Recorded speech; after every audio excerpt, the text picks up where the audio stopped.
session es así como bien etérea. Ahorita van a ver, sentir las vibras así, the healing vibes are just going to be like, prepárense.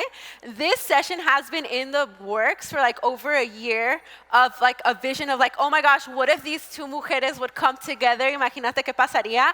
And it's like kind of too good to be true, but it's happening today. And these are like mujeres that I'm like, admire, ni me quería acercar because I was just like, ay Dios, I can't keep it cool. But I kind of did, I kind of didn't, but it's okay. So, the first is Doctora Mariel Bouquet. Yes, Columbia City grad, intergenerational trauma expert, and just holistic psychologist. An amazing mujer who has done so much work for our community, for this generation to step into our healing. They're about to lead us into a little cafecito and tea therapy moment where we're going to reflect on how to shed that old self and step into that more aligned self donde vamos a brillar. Entonces, please join me in welcoming Doctora Mariel Bouquet to the stage.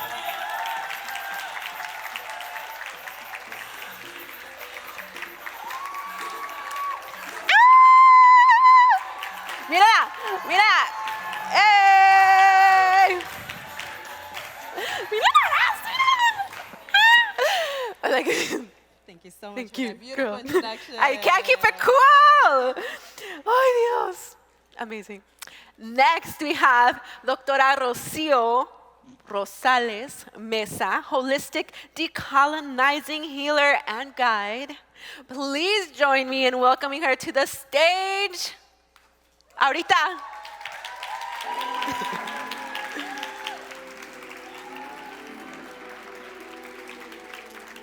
Ay, Dios mío, gracias. Dame un abrazo. Thank you. Saludos a todas, todex, ¿cómo están? Woo, energized. Bueno, estamos muy felices de estar con ustedes. We're very, very happy to be with y'all. This code switching is something else, right?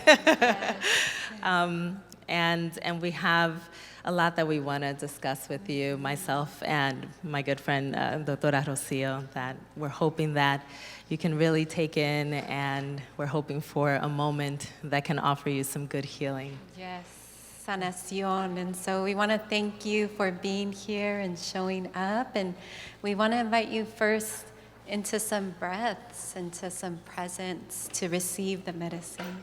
Yes, and so we're hoping that if you feel at ease and comfortable with a breathing process, that we can just recalibrate together in this moment. So we do invite you to sit comfortably in your seat. We're going to enter healing now. And so as you sit comfortably, find yourself just acknowledging your breath, acknowledging its presence in your body, the nourishment that it's offering you in this moment. And if it feels safe, if it feels comfortable to do so, lower your gaze or close your eyes. And with your next inhale, just deepen your breath just a bit more. Inhale in, that nourishing breath, and release. Inhale in and release. Keep inhaling in and releasing. And let's just stay there for a moment. In, release. And if it feels aligned, inviting you to place your hands over your heart. And in this presence here, also inviting and setting the intention to reclaim joy, to anything that is blocking you from your joy, anything that is perhaps making you feel guilty or unworthy of joy. Setting that intention to begin to release. Setting the intention to open your heart to open your mind, to open your energy field to healing, to the medicine here today, and to remembering your worthiness, that you are worthy of joy, that you are worthy of being well, and that healing is your birthright. And so also calling in your healed ancestors, your guides, your higher self to support you on this journey. And so taking in one last deep breath in, and that, if that feels right, and deep exhale.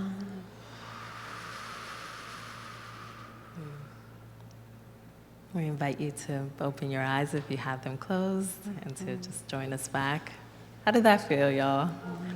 Yeah? Good, right? For some of us, that's the very first time that we've recalibrated today. So we wanted to offer you an opportunity to do that and to just take that with you. Yeah. Yes. Thank you for doing that with me, Doctora. Thank you. And so one of the things we've been talking about, reclaiming joy and shedding the old, and one of the things that feels really, important to start with is what are those old things that we need to shed to be able to embrace joy? Yeah, and I don't think it will come as a surprise to any of us that a lot of the shedding that we have to do in this generation has to do with the traumatic retentions that we have in our families and our communities that have been for so many generations carried through and have landed in our lives, in our generations, and that we're holding on to that, right? That traumatic retention didn't have an opportunity to exit before now. And so now we are the trauma holders of this generation, but we also have opportunities to be the cycle breakers of this generation, right? Yes. And so in this moment, even acknowledging that, right? That the trauma, that it's something that has been passed down to you. Just as our gifts have been passed down, so has the trauma. And to recognize that is important, because oftentimes I think what happens is we think there's something wrong with us, right? Like we're doing it wrong if we're struggling. And to acknowledge, to see that this is not just mine. Some of the things that I'm carrying are ancestral, come from los abuelos, nuestros padres, right? Like there's so much that opens up there. And so in this moment, acknowledging that it's not all ours and we're not doing it wrong. Yeah, absolutely. And a lot of what we're carrying, like if we were to really call it out, like some of it is emotional trauma, but some of it is financial trauma, right? Some of it is like our families have been forced into poverty, right? Through colonization and the remnants of that and the current colonization, and stolen lands, right? Like actually taking away equity and actual financial power from our communities, relegating us to poverty and making it so that we experience financial instabilities, and that in and of itself is traumatic. There's so many variations of what trauma looks like in our communities and for our people. And all of that is what we then carry with us, right? We carry the immigration trauma that our families have had to go through, or that we ourselves have had to go through. We carry relational trauma and the traumas of witnessing domestic violence, because socialization and everything that we've learned has led us to believe that domestic violence for many homes in our communities is something that's been normalized. I mean, I can go on, and I'm sure There's that you so can many too. layers, And I think what I'm also hearing as you're speaking is these are wounds that have been inflicted, right, on our communities. It's not because we're inferior, like we've been made to feel inferior, right? There's nothing wrong with us. There's nothing wrong with the peoples we come from. These are the messages that we've received, and much of the work that you and I both do is especially from a decolonial perspective, is these messages were given to us to control us, right? To manipulate us, to have us submit, right? And so in this conversation, one of the things that we wanted to bring through is to open up space for you of like, it doesn't have to be this way, you know, and beginning the healing journey and to shed that old self, right? Yeah. The shedding process is something that we in our generation have a lot more access to being able to do. Like, we have generational privilege in that way. Our families, for many generations, didn't have the actual tools, access to resources, information. They didn't have We All Grow, right? They didn't have this. We Yes. have it. Yes. We have community spaces, we have conversations like this, we have access to psychologists that are doing Yes. decolonial work and trauma-based work that our families didn't have, and that many of us don't have really outside of these walls. So a lot of the shedding, it happens in these spaces, but it doesn't end here. Like, Yes. we shed, and then we take that back home, and we help our families shed, and we help our communities shed, and then we begin a generational process of shedding, and we no longer see our families and our communities in the same spaces where they have been frozen for so many generations. Yeah. And in this moment, too, what's coming through is just acknowledging your courage to even face these things, right? A lot of these things have been taboo, right? Like, we weren't allowed to maybe speak about it. It's until now that it's become normalized, Yeah. right? And two, what I feel called to say is not a lot of people are having these conversations. Yeah. It takes courage. And so those of you that are confronting this pain, that are acknowledging that there are wounds that perhaps I carry or my peoples carry, I just feel really called to say that that's so courageous of you, and acknowledging that and owning that. Yeah, that actually makes me wonder, like, I wonder, like, how many people can say, like, by raise of hands, that you're having conversations about trauma, all kinds of trauma, like, with family members at home. Wow, I'm actually really pleasantly surprised. Yes. That many. I thought it was going to be like one or two hands, to be honest. Yes, we have a lot of courageous people here. Yeah. Yes. So I think that times are shifting, and we are beginning to be like that generation of cycle breakers. And to be honest, what we just went through as far as a pandemic, a lot of uprisings on behalf of our people, a lot of those things have also tapped into vulnerabilities and emotional weight that we've been carrying, where we're like, we don't want that anymore. Yes. We're through with that. Yes, and that's another thing. I'm so glad that you said that, Dr. Mariel, because one of the other things as we're doing the healing is we don't want to carry the pain either, right? Because sometimes we can stay too long in the pain because it's familiar, and so it's important to confront it, but to not get comfortable in it, because that's not our soul's purpose, you know? We were born to evolve.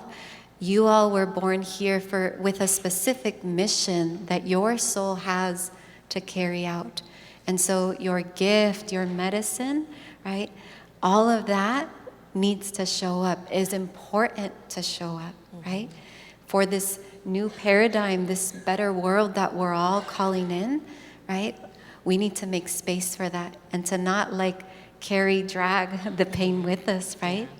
Yeah, absolutely. And I think, you know, from a psychologist's perspective, some of what we tend to see most as far as the emotion that's carried by anybody that's undergoing a cycle breaking process is the emotion of guilt, right? Survivor's guilt, and like, am I leaving my family behind, or am I becoming different, you know, than who my family is, what the identity of my family is? If I become this healed self, I'm no longer like them, or I no longer see things like them because I'm no Yes. longer in the trauma response that they're currently in.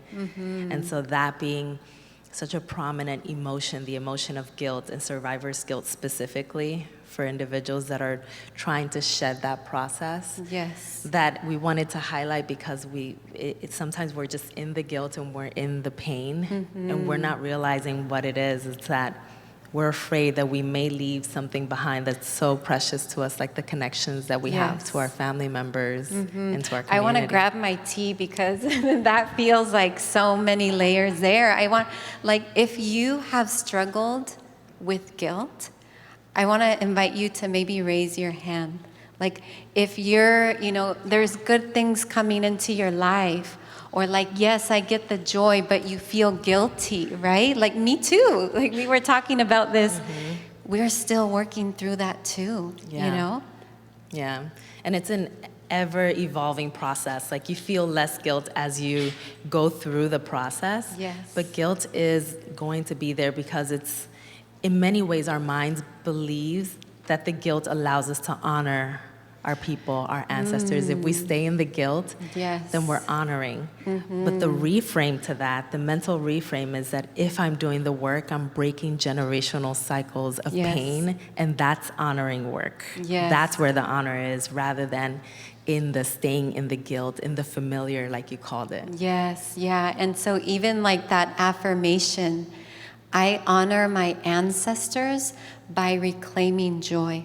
I honor my ancestors through healing, right? Not through carrying the pain, but through healing and through reclaiming joy.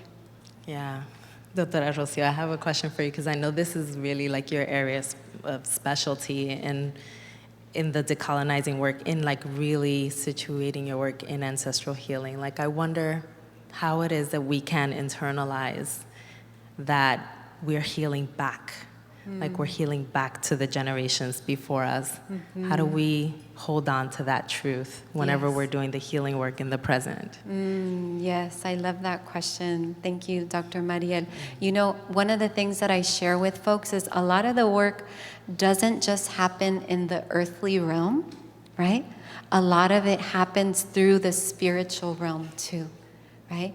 And so and this is what happened early on in my own healing journey, because I did feel so guilty, like, how dare I welcome in the good, right? How dare I like have some comfort if mi mamá had it harder, right? Like mi abuelita had it harder. Like, it feels like betrayal if I'm allowing in the good, right? Like, raise your hand if you felt that too, right? Struggling with that piece, And early on, what helped me was acknowledging that I'm not just healing for myself, but I'm also healing for my ancestors.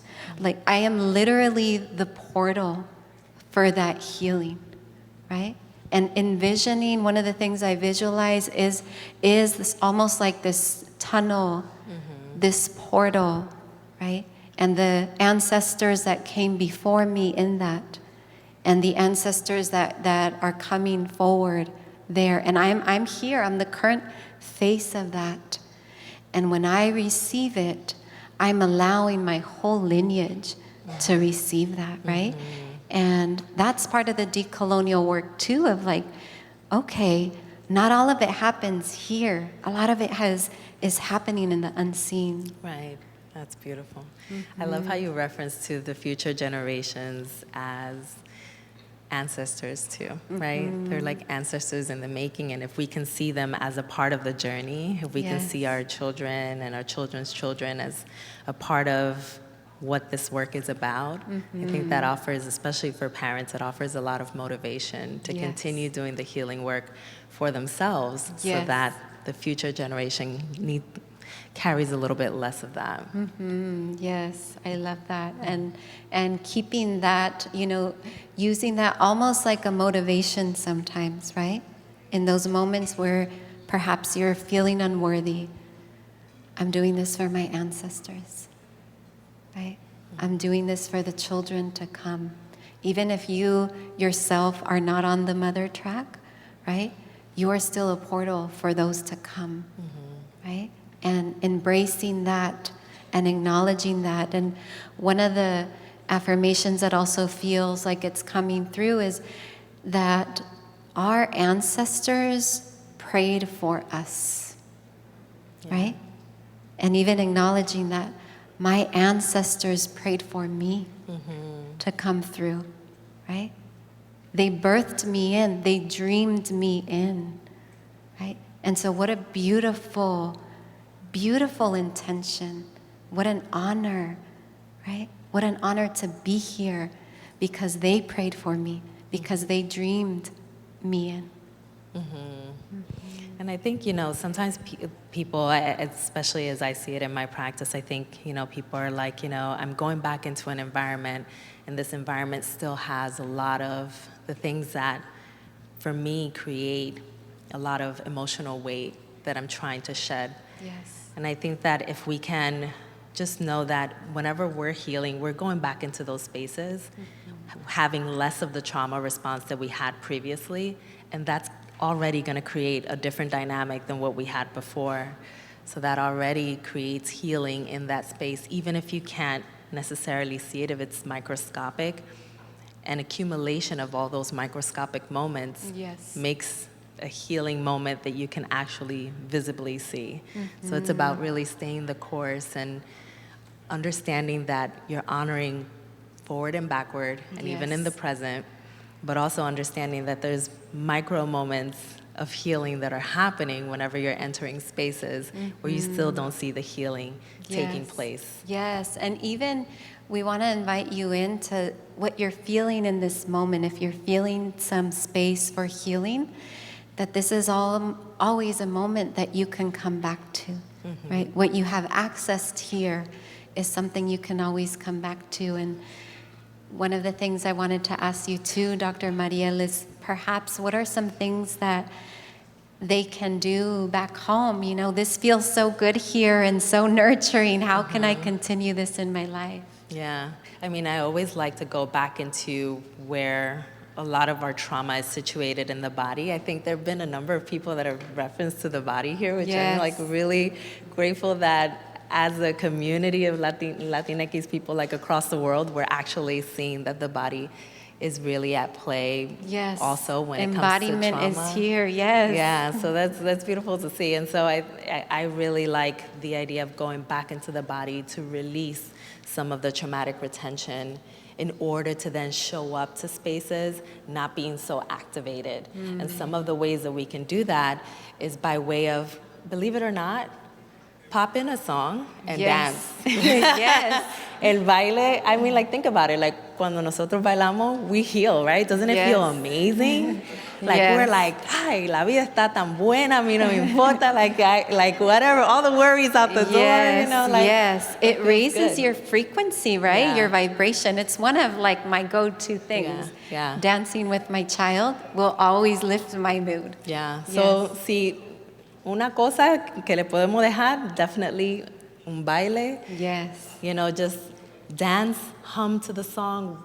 All of that is going to actually elicit an actual relaxation process in your body that's going to help you feel more at ease. Yes. And 300 or more repetitions of that, meaning a year or so of it, can actually help you to see real results. So it's really about sticking it out and sticking the course. Yes, I love that psychological tip that you offered us, and also adding that that's part of our ancient medicine, right? El baile, la música, all of that, right? We were disconnected from our ancestral ways, and el baile, la música is such a big part of it, And so all the things that bring you joy in your daily life, knowing that you are worthy of that you don't need permission. And maybe if you needed permission, we're extending it to you here and bringing that back into your life. Yeah, so bailing. Yes. Thank you. Gracias.